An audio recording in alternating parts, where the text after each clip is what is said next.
കഴിഞ്ഞ 2-3 ദിവസമായിട്ട് സോഷ്യൽ മീഡിയയിൽ ഞാൻ ഈ ഒരു ഫോട്ടോ കാണുന്നുണ്ട്. ഒരു ടാക്സി ഓടുന്ന ഏസാണ്. ആ ഏസിൻ്റെ മുകളിൽ എഴുതിയിരിക്കുന്നത് RSS എന്നുള്ള രീതിയിലാണ്. പല ഗ്രൂപ്പുകളിലും ഈ ഫോട്ടോ എടുത്തിട്ട് ആൾക്കാർ ഷെയർ ചെയ്യുന്നുണ്ട്. ഇതിൻ്റെ കമൻറ്റ് ബോക്സ് നോക്കിക്കഴിഞ്ഞാൽ പരസ്പരം രണ്ട് വിഭാഗത്തിൽപ്പെടുന്ന ആൾക്കാർ കിടന്ന് തമ്മിൽ തല്ലിക്കൊണ്ടിരിക്കുകയാണ്. RSSനെ സപ്പോർട്ട് ചെയ്യുന്നവരും എതിർക്കുന്നവരും എന്നുള്ള രീതിയിൽ കുറച്ച് കമൻറ്റുകൾ ഞാൻ വായിക്കാം, എന്നിട്ട് ഞാൻ എൻ്റെ അഭിപ്രായം പറയാം. രാജ്യദ്രോഹി എന്നായിരുന്നു നല്ലത്, അപ്പോൾ ഒന്നുകൂടി മനസ്സിലായതിനെ 2-3 തന്നെയല്ലേ എന്നുള്ള രീതിയിലൊക്കെ കമൻറ്റ് ഇടുന്നുണ്ട്. ഇതിൽ മോശം കമൻറ്റ് ഇട്ട് പന്നിക്കൂട്ടങ്ങൾ മാത്രം എന്നുള്ള രീതിയിലൊക്കെ കുറേ കമൻറ്റ് ഇടുന്നുണ്ട്. ഈ വാഹനത്തിന് ഓട്ടം കൊടുക്കരുത് എന്നുള്ള രീതിയിലൊക്കെ ആൾക്കാർ കമൻറ്റ് ഇടുന്നുണ്ട്. ഇങ്ങനെ കുറേ കമൻറ്റുകൾ വരുന്നുണ്ട്. അപ്പോൾ ഞാനിത് ശ്രദ്ധിച്ചപ്പോൾ എനിക്ക് മനസ്സിലായ ഒരു കാര്യം എന്താണെന്ന് വെച്ചാൽ, നമുക്ക് ഓരോരുത്തർക്കും വ്യക്തിപരമായ രാഷ്ട്രീയം കാണും. അപ്പോൾ നമ്മൾ ടാക്സിയൊക്കെ ആയിട്ട് ഓടുന്ന വാഹനങ്ങൾക്ക് ഇത്തരത്തിൽ പേരിടാനുള്ള അനുവാദം കൊടുക്കരുത് എന്ന അഭിപ്രായക്കാരനാണ് ഞാൻ. ഇത്തരത്തിൽ അതിപ്പോൾ ഏത് രാഷ്ട്രീയം ആയിക്കോട്ടെ, RSS ആണെങ്കിലും BJP ആണെന്നുണ്ടെങ്കിലും RSS ആണെങ്കിലോ BJP അതിൻ്റെ രാഷ്ട്രീയ പാർട്ടി ആണെന്നുണ്ടെങ്കിലും അല്ലെങ്കിൽ CPM SDP അല്ലെങ്കിൽ കോൺഗ്രസോ ലീഗോ ആരെങ്കിലും ആയിക്കോട്ടെ, പക്ഷെ ഈ പബ്ലിക്കായിട്ട് ഓടുന്ന വാഹനങ്ങളുണ്ടല്ലോ, നമുക്ക് ഈ ടാക്സിയൊക്കെ ആയിട്ട് ഓടുന്ന വാഹനങ്ങൾ, അങ്ങനെയുള്ള വാഹനങ്ങൾക്ക് രാഷ്ട്രീയമായിട്ട് പേരിടാനുള്ള അനുവാദം കൊടുക്കരുത്. കാരണം ഞാൻ പറഞ്ഞുതരാം. ഇത് വാഹനം ഉപയോഗിക്കുന്ന ഒരാൾക്കൊരു രാഷ്ട്രീയം കാണും, സ്വാഭാവികമായിട്ട് രാഷ്ട്രീയം കാണും. കേരളമല്ലേ, കേരളത്തിൽ എല്ലാവർക്കും രാഷ്ട്രീയം കാണും. പക്ഷേ ഈ ടാക്സിയാണ്, ഈ ടാക്സിയുടെ ഒരു സൈഡിൽ നാളെ ഒരു ഓട്ടം വിളിക്കുന്ന ഒരാൾ കയറിയിരിക്കും. ഇപ്പം ഒരു പാവം പിടിച്ചവൻ ചിലപ്പോൾ ഓട്ടം വിളിക്കുമായിരിക്കും. ഈ പേരൊക്കെ എഴുതിയിട്ട് നമ്മൾ ഈ ടാക്സി വിളിച്ച സ്ഥലത്തേക്ക് പോകുമായിരിക്കും. ഓരോ സ്ഥലത്ത് ഓരോ തരത്തിലുള്ള ആൾക്കാരാണ്. നമ്മുടെ കേരളത്തിൽ TP ചന്ദ്രശേഖരൻ എന്ന് പറയുന്ന മനുഷ്യൻ ജീവൻ നൽകിയത് രാഷ്ട്രീയത്തിൻ്റെ പേരിലാണ്. അത്തരത്തിലുള്ള നിരവധി എക്സാമ്പിൾ നമ്മുടെ നാട്ടിലുണ്ട്. രാഷ്ട്രീയ ആക്രമണങ്ങളൊക്കെ നമ്മുടെ നാട്ടിൽ നടക്കാറുമുണ്ട്. പ്രത്യേകിച്ച് ഒരു കാര്യവും വേണ്ട, എന്തെങ്കിലുമൊക്കെ നടക്കാറുണ്ട്. പിന്നെ ചില സ്ഥലങ്ങളിലൊക്കെ പണിമുടക്കും പ്രതിഷേധങ്ങളൊക്കെ നടക്കാറുണ്ട്, ജാഥകളൊക്കെ നടക്കാറുണ്ട്. ഈ ഒരു സമയത്തായിരിക്കും ഒരു പാവം പിടിച്ച് ഇതുപോലെ ഒരു ടാക്സി വിളിച്ചിട്ട് ഒരു ഓട്ടോയൊക്കെ വിളിച്ചിട്ട് ഈ സ്ഥലത്തൂടെ പോകുന്നത്. പെട്ടെന്നായിരിക്കും ആൾക്കാർ പ്രകോപിതരാകുന്നത്. ഈ പേരൊക്കെ കാണാനായിട്ട് പ്രകോപിതരാകുകയും കല്ലൊക്കെ വലിച്ചെറിയുകയും ആക്രമിക്കുകയും തീയിടുകയൊക്കെ ചെയ്തേക്കാം. അപ്പം അപകടം പറ്റുന്നത് ഈ വാഹനം ഓടിക്കുന്ന രാഷ്ട്രീയക്കാരനായിട്ടുള്ള രാഷ്ട്രീയമുള്ളൊരു വ്യക്തിക്ക് മാത്രമായിരിക്കില്ല, തൊട്ടടുത്തിരിക്കുന്ന ഒരു പാസഞ്ചറിന് കൂടി. പാസഞ്ചറിനെ ഉദ്ദേശിച്ചത് ടാക്സി വിളിച്ചുകൊണ്ടിരുന്ന ആൾക്കാണ്, അയാൾക്കും അപകടം പറ്റാം. ചില ഓട്ടോകൾക്കൊക്കെ ഇതുപോലെ രാഷ്ട്രീയപരമായിട്ട് പേരിട്ടോട്ടോ ഓടുന്ന കാണാം. കുറച്ച് നാളുകൾക്ക് മുമ്പ് ഞാൻ കണ്ടതെന്ന് വെച്ചാൽ, ഹമാസിൻ്റെ ഒരു തലവൻ്റെ ഫോട്ടോയൊക്കെ പുറയിൽ ഒട്ടിച്ചുകൊണ്ട് ഓട്ടോ ഓടുന്ന കണ്ടു. അപ്പോൾ ഇതുപോലുള്ള ഓട്ടോകളൊക്കെ ഓടിക്കാൻ നേരത്ത് നമ്മൾ ഗവൺമെൻറ് ഇത്തരത്തിലുള്ള പെർമിറ്റുകൾ കൊടുക്കാതിരിക്കുക എന്നാണ് ചെയ്യുന്നത്. നിങ്ങൾക്ക് വ്യക്തമായ രീതിയിലൊക്കെ രാഷ്ട്രീയം കാണും, പക്ഷേ ഈ ഓട്ടോയിൽ കയറുന്നത് സാധാരണക്കാർ, കൊച്ചുകുട്ടികൾ, പാവം കുട്ടികളൊക്കെ പോകുന്നു. ഇതൊക്കെ കാണാൻ നേരത്ത് ചില ആൾക്കാർക്ക് നമ്മുടെ നാട്ടിലെ മനുഷ്യന്മാരുടെ കാര്യമോ കലിപ്പോ എന്തെങ്കിലും തരത്തിൽ ബഹളമൊക്കെ ഉണ്ട്. ചുമ്മാ ഇപ്പോൾ MDMA ഒക്കെ അടിച്ചിട്ട് വെറുതെ ഇരിക്കുന്ന കുറേ ടീമൊക്കെ ഉണ്ട്.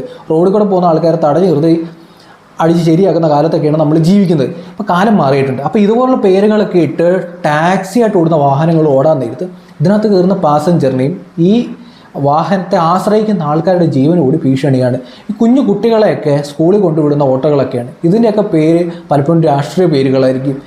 ചിലപ്പം ഒരു ഹർത്താലുള്ള ദിവസങ്ങളിലായിരിക്കും ഈ ഓട്ടത്തിന് വന്നു ഓപ്പോസിറ്റുള്ള ആൾക്കാരായിരിക്കും ചിലപ്പം അന്ന് ഹർത്താൽ നടത്തിക്കൊണ്ടിരിക്കുന്നതെന്ന് കരുതുക, പണിമുടക്ക് നടത്തുന്നതെന്ന് വെക്കുക. ഈ ഓട്ടം കണ്ടു കഴിഞ്ഞാൽ അവർ പ്രകോപിതരാവുകയും അത് അറ്റാക്ക് ചെയ്യുകയും ചെയ്യും. ഈ പുറയിലിരിക്കുന്ന സാധാരണക്കാർ ഓട്ടം വിളിച്ചുകൊണ്ട് പോകുന്നവരുടെ ജീവൻ പോലും അത് ഭീഷണിയാവുന്ന ഒരവസ്ഥയുണ്ട്. നിങ്ങൾക്ക് വ്യക്തമായ രീതിയിലൊക്കെ രാഷ്ട്രീയം കാണാമായിരിക്കും. ഇപ്പോൾ ഈ രാഷ്ട്രീയത്തിൻ്റെ പേരിൽ തന്നെ നമ്മുടെ നാട്ടിൽ എന്തെല്ലാം പ്രശ്നങ്ങളുണ്ടാകും നമ്മൾ കണ്ടാണ്. സിനിമാ മേഖല തന്നെ നോക്കുക, ഉണ്ണിമുന്തനായാലും ഷൈനികനായാലും. ഉണ്ണിമുന്തനെയൊക്കെ ഇവിടെ എത്ര ഭീകരമായ രീതിയിലാണ് ആൾക്കാർ സംഖ്യയാണെന്നൊക്കെ പറഞ്ഞാൽ ആക്രമിച്ചത് നമ്മൾ ആലോചിക്കുക. ഉണ്ണിമുന്തൻ്റെ ഒരു സിനിമ ഇറങ്ങിക്കഴിഞ്ഞാൽ പ്രശ്നമായിരുന്നു കുറേ ആൾക്കാർക്ക്.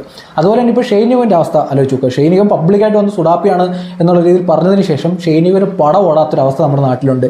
ഷൈനികൻ പബ്ലിക്കായിട്ട് മീഡിയക്കാരുടെ മുമ്പിൽ വന്നിട്ട് കെഞ്ചുന്ന ഒരവസ്ഥ വരെ ഉണ്ടായിട്ടുണ്ട്. അപ്പോൾ ചില വിഷു എന്ന് പറയുന്നത്, ചില ഡയലോഗ് എന്ന് പറയുന്നത് ആൾക്കാർക്കിടയിൽ വലിയ പ്രശ്നങ്ങളുണ്ടാവും, ആൾക്കാർ സഹകരിക്കാത്തൊരവസ്ഥ വരും. പിന്നെ ഈ ഓട്ടോ ഒക്കെ എടുത്തിട്ട് ആൾക്കാർ ഓടിച്ച് ജീവിക്കാനാണല്ലോ ആഗ്രഹിക്കുന്നത്. അതിനകത്തൊക്കെ കൊണ്ട് നമ്മുടെ രാഷ്ട്രീയമൊക്കെ എഴുതി വെക്കാൻ നേരത്ത് ഓപ്പോസിറ്റ് നിൽക്കുന്ന ആൾക്ക് രാഷ്ട്രീയം കാണും. അപ്പോൾ നമ്മൾക്ക് എല്ലാവർക്കിടയിലും ജീവിക്കണമെന്നുണ്ടെങ്കിൽ നമ്മളൊരു ഹോട്ടൽ തുടങ്ങുമ്പോഴാണെന്നുണ്ടെങ്കിലും നമ്മളൊരു ഇതുപോലെ ഓട്ടോ ടാക്സിയൊക്കെ ആയിട്ട് ഓടിക്കുമ്പോഴാണെങ്കിലും എല്ലാ തരത്തിലുള്ള ആൾക്കാരെയും നമ്മൾ നമ്മളൊരു ഓട്ടോയൊക്കെ എടുത്തിട്ട് ജീവിക്കാൻ വേണ്ടിയാണ് ഓടുന്നത്. പറയാനുള്ള കാരണം ഈ ടാക്സി ഓട്ടോയുടെ കമൻറ്റ് ബോക്സ് ശ്രദ്ധിച്ചപ്പോഴാണ് പരസ്പരം തമ്മിൽ തല്ലിക്കൊണ്ടിരിക്കുകയാണ് ആൾക്കാർ. ഇതൊക്കെ റോഡിലേക്ക് കിട്ടിക്കഴിഞ്ഞാൽ എന്താകും അവസ്ഥ നമ്മൾ ആലോചിച്ച് നോക്കിയിട്ടുണ്ടോ? സാധാരണ പാസഞ്ചേഴ്സ് അല്ലേ ഇതിനകത്തുള്ളത്. പിന്നെ കുറച്ചുകൂടെ പ്രശ്നം എന്ന് പറയുന്നത്, കുറച്ച് നാളുകൾക്ക് മുമ്പ് ഒരു ടിപ്പർ ബില്ലാദിൻ്റെ ചിത്രമൊക്കെ ഇട്ട് ഓടിച്ച് പോകുന്ന ഒരു കേസ് ഞാൻ കണ്ടിട്ടുണ്ട്. ബില്ലാദൻ എന്ന് പറയുന്നതും രാഷ്ട്രീയ പാർട്ടിയുടെ ഫോട്ടോ ഒട്ടിച്ച് പോകുന്നത് തന്നെ തെറ്റാണ്, അല്ലെങ്കിൽ അവരുടെ പേരിട്ട് തന്നെ പോകുന്നത് തെറ്റാണ്. അപ്പോഴാണ് ലോകത്തിലെ തീവ്രവാദ സംഘടനയുടെ മെയിനായിട്ടുള്ള ബില്ലാദിൻ്റെയൊക്കെ ചിത്രം ഒട്ടിച്ചിട്ട് നമ്മുടെ കേരളത്തിലുള്ള ടിപ്പർ ലോറി വരെ ഓടുന്നത് നമ്മൾ കണ്ടുകൊണ്ടിരിക്കുകയാണ്. ഹമാസിൻ്റെ തലവൻ്റെയൊക്കെ ചിത്രം ഒട്ടിച്ചിട്ട് നമ്മളിപ്പോൾ സഖാവെന്നോ അല്ലെങ്കിൽ സുഡാപ്പിന്നോ സംഗീന്നോ ഒക്കെ എഴുതി ഓടിക്കുന്നത് പിന്നെയും മനസ്സിലാക്കാം.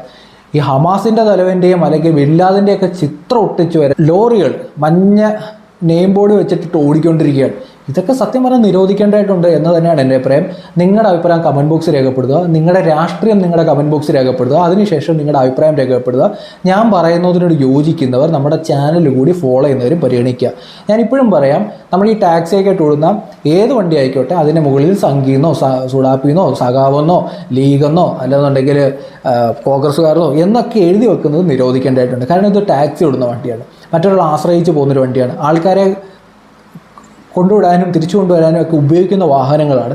ഇത്തരത്തിലുള്ള വാഹനങ്ങളിലൊന്നും രാഷ്ട്രീയം എഴുതുന്ന രീതിയിലേക്ക് നമ്മുടെ ഗവൺമെൻറ് അപ്രൂവ് കൊടുക്കരുത്. ഇത് കൃത്യമായ രീതിയിൽ ഇവിടെ കൊച്ചു കുട്ടികളൊക്കെ ചിലപ്പോൾ വാഹനത്തിൽ കയറും, അപ്പോഴായിരിക്കും അറ്റാക്ക് ഉണ്ടാകുന്നത്. എന്ത് ചെയ്യാൻ പറ്റുമ്പോൾ കാണാറുള്ളതല്ലേ ടി വിയിലൂടെയൊക്കെ, വീട് നേരെ ഇതുപോലുള്ള സ്ഫോടക വസ്തുക്കൾ എറിഞ്ഞു എന്നുള്ള രീതിയിലൊക്കെ വാർത്ത നമ്മൾ കാണാറുള്ളൂ. ഏതെങ്കിലും ഒരുത്തിന് എന്തെങ്കിലുമൊക്കെ എടുത്ത് എറിഞ്ഞു കഴിഞ്ഞാൽ ഇതിനകത്തിരുന്ന കുഞ്ഞുങ്ങളായാലും പാവം പിടിച്ച മനുഷ്യരൊക്കെ ആയാലും യാത്ര ചെയ്യുന്നവർക്കൊക്കെ ഭീഷണിയാണ്. അപ്പോൾ ഇത്തരത്തിലുള്ള പെർമിറ്റുകൾ കൊടുക്കരുത് എന്ന് തന്നെയാണ് എൻ്റെ അഭിപ്രായം.